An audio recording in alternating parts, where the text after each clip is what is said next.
Chapter 17, Sloka 11.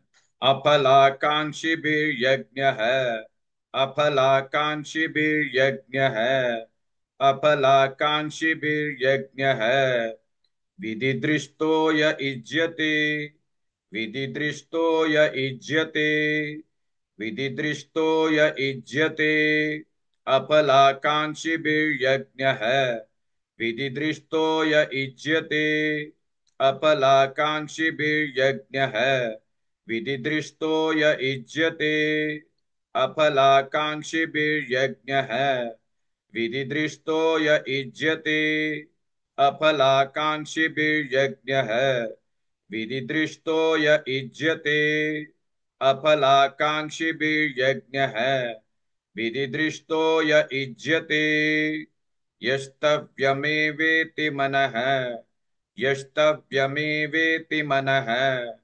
यस्तव्यमेवेति मनः समाधाय स सात्विकः समाधाय स सात्विकः समाधाय स सात्विकः यस्तव्यमेवेति मनः समाधाय स सात्विकः यस्तव्यमेवेति मनः समादाय स सात्विकः यस्तव्यमेवेति मनः समादाय स सात्विकः यस्तव्यमेवेति मनः समादाय स सात्विकः यस्तव्यमेवेति मनः समादाय स सात्विकः अफलाकांक्षिभिर्यज्ञः विधिदृष्टो य युज्यते यस्तव्यमेवेति मनः समादाय स सात्विकः.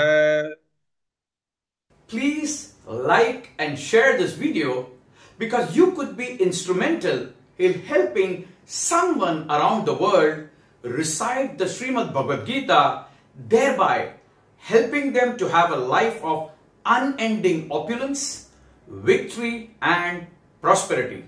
This is mentioned in chapter 18, Sloka 78. Yes, don't forget to buy my book, Leadership Can Be Child's Play. Namaste.